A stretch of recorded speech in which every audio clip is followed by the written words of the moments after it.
Un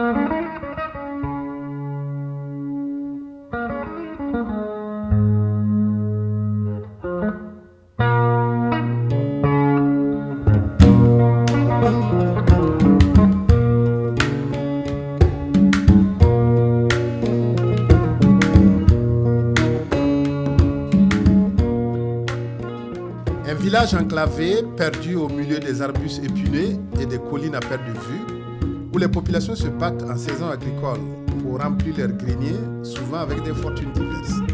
Bienvenue à Yéhou, dans le Namentenga. Yéhou et son millier d'habitants vivent aussi au rythme des activités d'orpaillage. Des centaines d'orpailleurs venus de partout cherchent sans relâche le métal jaune avec toutes les conséquences sur l'homme et l'environnement. Un travail ingrat qui ne donne que souffrance et maladie aux artisans miniers. Tonda tunda tanga, tonda tum nen dilare ir kwamma. Ton si de baye kwara me papamda. Ya ton paga balon tum tanga la ditte. Ni ton ta tum tanga nda ba ti ra ka ninga ditte me waka ninga ba yitte. Len nyam wana nde ton ton mti nyaw sa nan tara nyoro, ton na tuma yaw. Mpam nya nyoro, zar kwamba. Mona mi walle wakati ninga fo twen kaga yum non tum sanama kapa ba fa ya nan zalim bal ya wakati ninga fo twen to pa bilfu ti twen naf wala shida bi ton sanama wa edi sanama jigi ya baase sanama jigi ya namso to bi ton ke kande wa ton ke ko so mani tondo sanama che san wala yi ton sanama e ma ton nere sanama na ma ton bala be piata papa mbumbu. C'est à Yéhou que l'association des femmes du secteur minier du Burkina AFEMIB a lancé un projet pilote afin de proposer une autre alternative à ces artisanes et diminuer leur détresse. L'association a été portée sur les fonds baptismaux pendant la période où le Burkina n'avait que très peu de mines industrielles. Juste quelques sites d'orpaillage dans certaines régions, mais déjà de grande détresse des femmes et enfants. Que la FEMIB est née de la volonté de quelques femmes du secteur minier en 2000 de vouloir apporter sa pierre à l'édifice de ce qu'est ce secteur qui était à l'époque à ses débuts. C'est vrai que le minerai est extrait par des enfants, vu les tristesses des puits, mais traité à 90% par les femmes. Mais les femmes, en fin de journée, elles n'ont rien à manger. Elles disent qu'il n'y avait aucun gain, aucun revenu. Je dis, il faudrait bien qu'on s'organise pour qu'elles puissent, je ne dirais pas, arracher, dans tous les cas, la pauvreté a un visage féminin, ça, dans le monde entier. Donc, nous avons dit, il faudrait bien que nous puissions les sensibiliser d'abord pour l'hygiène, la santé, les conditions de travail et la sécurité sur les sites. Les sorties de terrain pour sensibiliser les orpailleurs ont cet avantage de montrer les réalités crues de leur situation, surtout celles des femmes et enfants qui vivent dans un dénuement total. Ces gueux des temps modernes avaient besoin d'un coup de pouce pour sortir de l'ornière, d'où la mise en œuvre de plans d'action soutenus chaque année par l'ambassade de France au Burkina. Ces multiples plans vont être couronnés par le projet Yéhou. Nous avons un partenariat avec l'ambassade de France depuis 2014. Et donc, dans le cadre de ce partenariat, chaque année, nous présentons un plan d'action et d'activités pour lesquelles l'ambassade de France accepte nous financer. Donc, en 2015, nous avons soumis notre plan d'action qui a été validé. Et les activités concernent des sorties de sensibilisation sur le terrain, sur les sites d'orpaillage. Donc, il nous arrive même de faire des sorties avec les responsables chargés de la coopération au niveau de l'ambassade de France. À l'occurrence, c'était M. Paul Antoine et puis Mme Charlotte Dupuis. Donc en 2015, nous sommes allés sur le site d'orpaillage de Ronguin avec l'ambassade, l'ambassadeur même qui est allé. On a visité le site, on a fait notre sensibilisation et ils ont été touchés par la misère de ces femmes. Et ils nous ont demandé qu'est-ce qu'on pouvait faire pour aider ces femmes à être autonomes. La démarche de la FEMIB a reçu l'adhésion de l'ambassade de France qui estime que l'orpaillage peut s'estomper, mais pas la vie au village. Plusieurs sorties de terrain en compagnie des responsables de l'association ont permis aux diplomates français de prendre la mesure de la situation de pauvreté et de misère dans laquelle vivent les orpailleurs. Je suis allé à Yeehou il y a bientôt 2 ans, c'était en avril ou mai de 2017, pour visiter cette mine et avoir une rencontre avec les femmes qui étaient concernées par ce projet, en compagnie de la présidente de la FEMIB. Et j'ai été frappé, blessé, j'ai trouvé épouvantable la situation dans laquelle tous ces gens-là vivaient, femmes, hommes, enfants, etc. J'ai trouvé que c'était des conditions de travail qui étaient épouvantables. Et je me suis dit qu'au fond, si nous pouvions, par ce projet, apporter un peu quelque chose aux femmes, ce serait déjà un élément. Alors évidemment, nous n'affirmons pas qu'avec ce programme que nous soutenons, nous allons régler tous les problèmes de l'orpaillage clandestin, mais au moins on peut voir si ça fonctionne et éventuellement ensuite le répéter sur d'autres sites miniers. 40 femmes et 10 hommes ont été sélectionnés pour bénéficier de moyens de production. Ces moyens de production ont pour nom un château d'eau, un forage et un périmètre irrigué divisé en parcelles où des hommes et femmes s'adonnent à la culture maraîchère en saison sèche et aux cultures vivrières pendant la saison agricole. Haya po an wabe tentara bunyor be tir han paka bi ko ma hita zakare se bisa bo ani karmore tir karme ton me pam bang ani o tum da me it singa zero buda jaba ai ide gnya tu matab na yitum pasi ren ton tum no sen wala bansa se ko lo we wo it kwambe pa be rugus ga banga haya ton me ne ton me botu ton buda kamana nyak yenda ton buda bitto nyak ni adsina pa mburian pa no divo tondo wala shida pa ton she ya koma bala ton she pam koma pasi ai ton tumna changa dam hatte so manen tondo ani bala na mang ton lakke ai ko ai kabe le juno tonde tonda be kanam hetanga jugo ya ntanga jugo ya base wonam song ton tino pam koma jingi inke tumna le yoye okati se mi ko am tuwa songa okati ninga mengwa tamenti ton songa taba ton pam da fa sini bianga fagili kamana ti nafton zaka dil nafton ton wakat fa porlo na wakat no ton sakon abnya kamam ti mam da tawul la mam patar panton ko kita mam yispara ti watan tumne wakat ninga tam mo songan tu mam sa na ta watan tumno mo mwini galame jiga wa mana aya juno kon kontondo bala jiga ya juno kon kontondo tin be yi tondo papa am jiga me fo sam pedan tum jiga fo na nya nyoda la fo sam pa pedan tum fo pa na nya nyoda la fo sam pedan tum bala fo na nya nyoda asit pedan me tuma han lo ga shin o me ay tuma me a han kwasa pala gon apa ma kamana shin o ga pa ma benga ba no to me nga benga kitin nam bebela men nam pa u kon sai.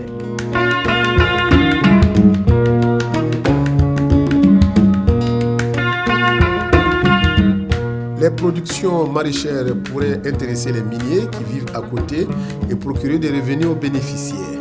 Elles constituent aussi un tremplin de reconversion pour les personnes concernées par le projet.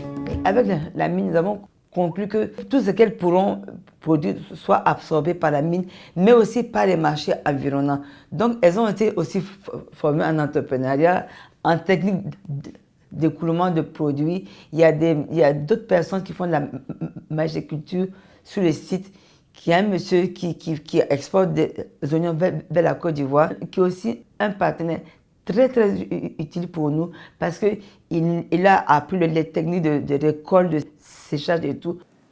Norgold a 3 mines, 4 mines en Afrique de l'Ouest. Il y a Taparco, Bissap, Bouli et Lefa en Guinée. Et tous ces mines achètent des produits locaux. Ces questions balancent nos besoins et la capacité de production.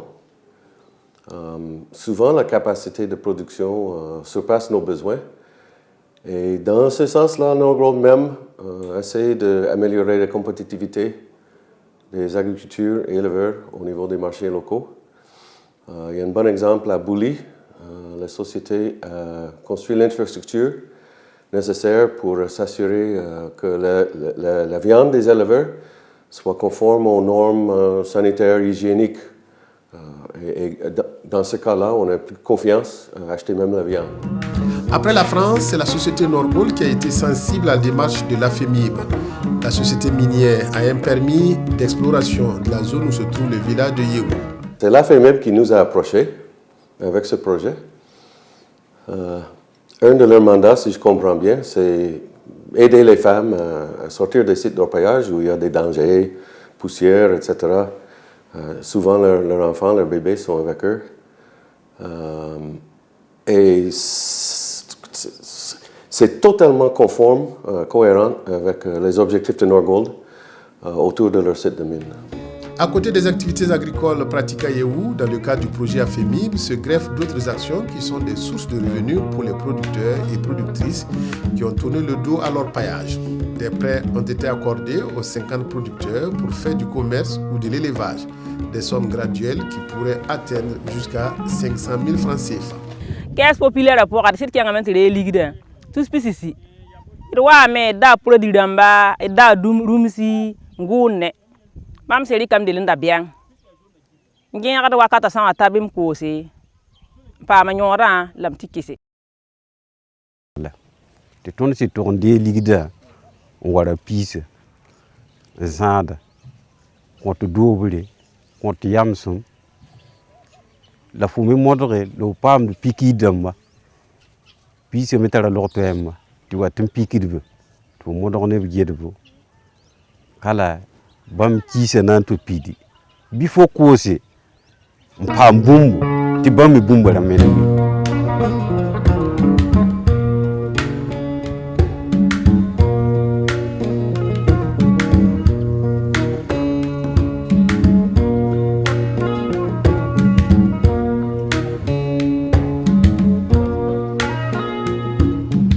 Les ressources financières ont été rendues disponibles grâce au fonds de garantie déposé à la Caisse populaire de Tougouri par l'AFEMIB. Les premiers prêts remboursables en 6 mois ont été distribués aux producteurs de Yéhou. C'est aussi un début de partenariat entre l'association et la Caisse populaire qui a commencé. Ce partenariat marque aussi un déclic pour les populations qui étaient loin de s'imaginer que des prêts étaient possibles à la Caisse populaire. C'est plus précisément en 2017 que la convention a été signée entre la Caisse et AFEMIB, le projet AFEMIB. Et la Caisse a mené des sensibilisations sur les lieux pour pouvoir les accompagner dans leur activité. Parce que AFEMIB a déposé une garantie auprès de la fêtière pour que ces femmes-là puissent bénéficier du crédit.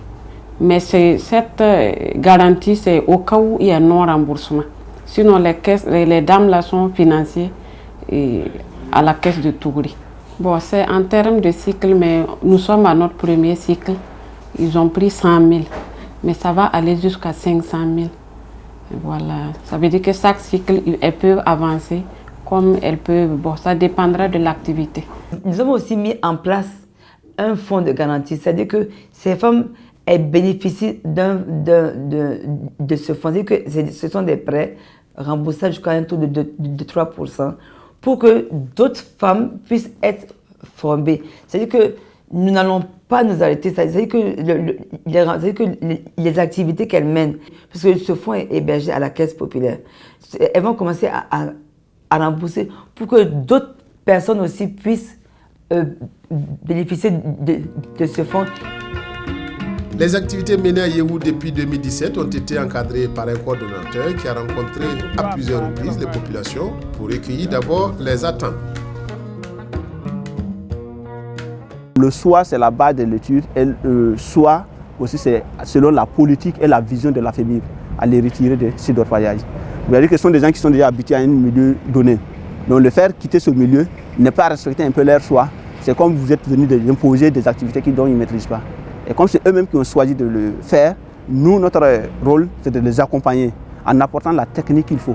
Pour que ces femmes et hommes puissent avoir leur indépendance financière, ils ont aussi bénéficié d'une formation en alphabétisation. Les formations se sont aussi multipliées pour eux par des techniciens de l'agriculture et par le coordinateur du projet qui faisait les allers-retours sur le site pour suivre la progression du travail qui se faisait. Comme dans tout secteur, le coordinateur a pour rôle essentiel suivre pas à pas la mise en œuvre d'un certain nombre d'activités qui est contenu dans un plan d'action porté par le projet. au moins une fois par mois à Yéhou pour rencontrer les bénéficiaires, la population, échanger, donner des causeries éducatives en mesure de pouvoir les sensibiliser pour qu'ils puissent changer effectivement de métier. Parce que vous le savez bien que nous, que le métier de l'orpaillage n'est pas une chose très simple, et de ce quoi pour les femmes. Toutes ces activités dans la localité de Yéhou n'auraient pas été possibles sans l'adhésion des responsables coutumiers qui ne croient pas un seul instant en l'orpaillage comme moyen de survie pérenne.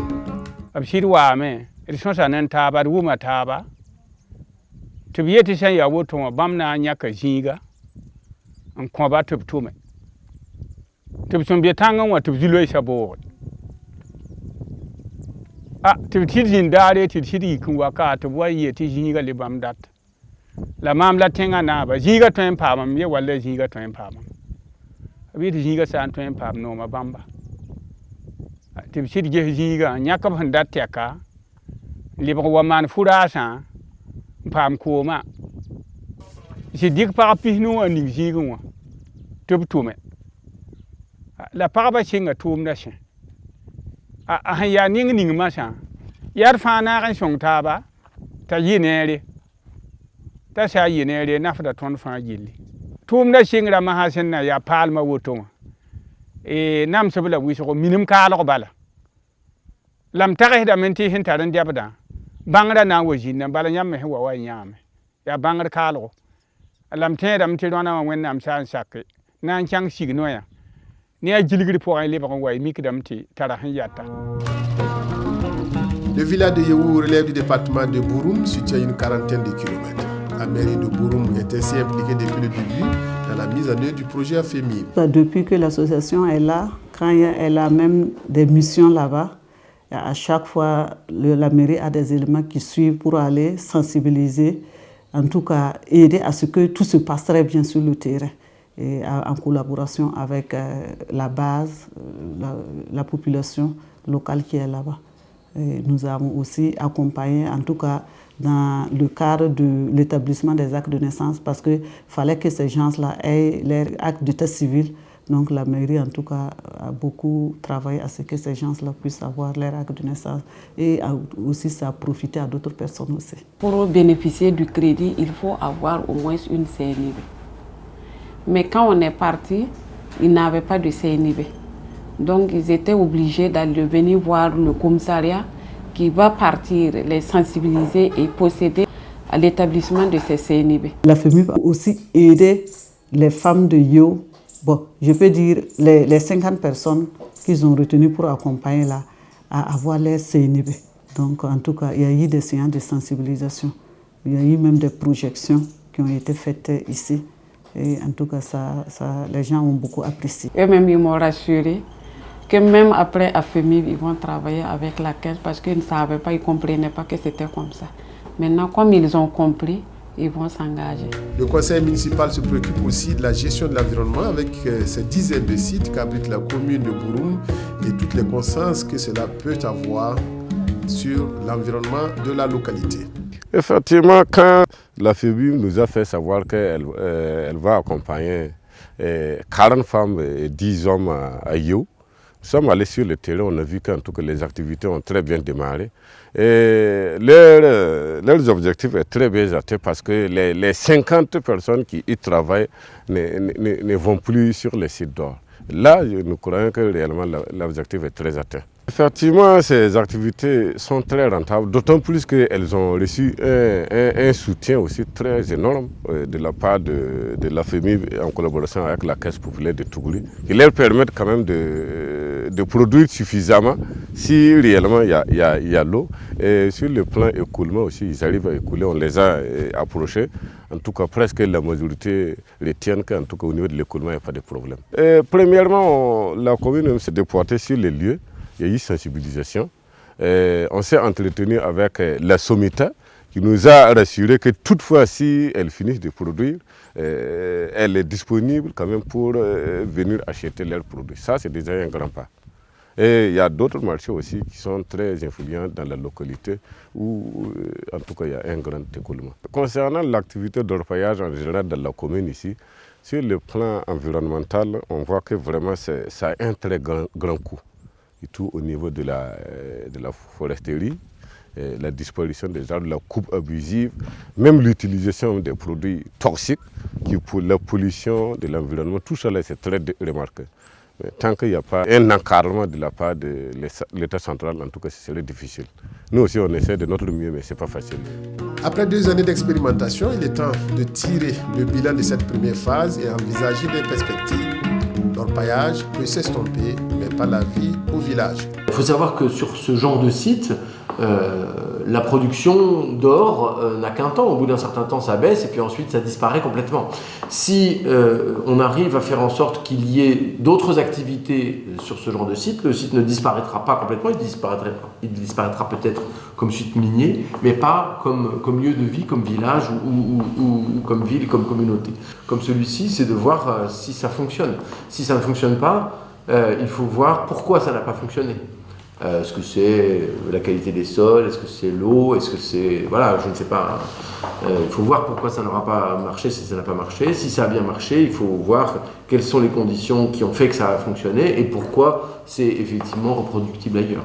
Un avis partagé aussi par le PDG de Norgold et par la présidente de la FEMIR qui estime que c'est une expérience à tenter une nouvelle fois pour l'autonomisation des femmes. Ce n'est pas un autre projet qui démarre, qui arrête après.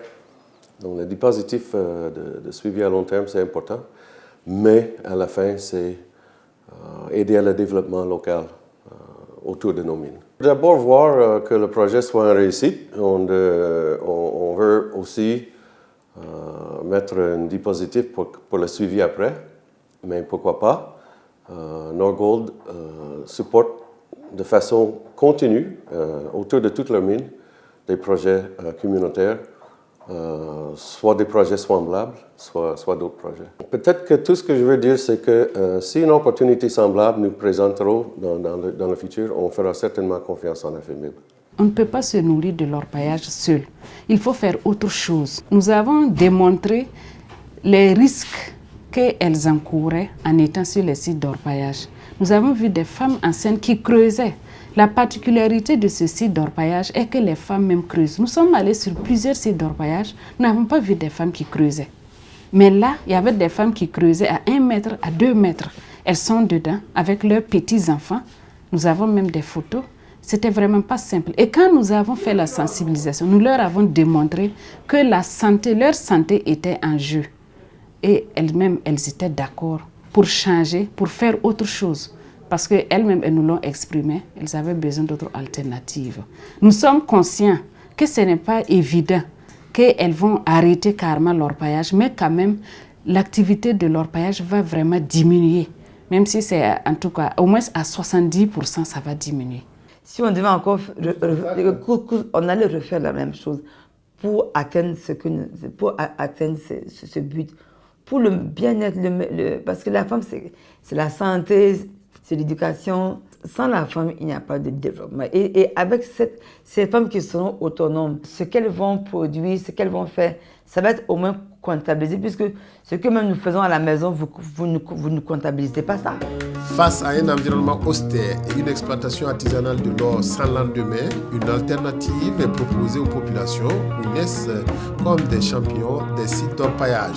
C'est en cela que le projet mis en œuvre est une véritable école d'une nouvelle vie sans pollution et sans maladie. C'est le début de lendemain qui pourrait être moins ocre et plus rose pour les populations de Yégo.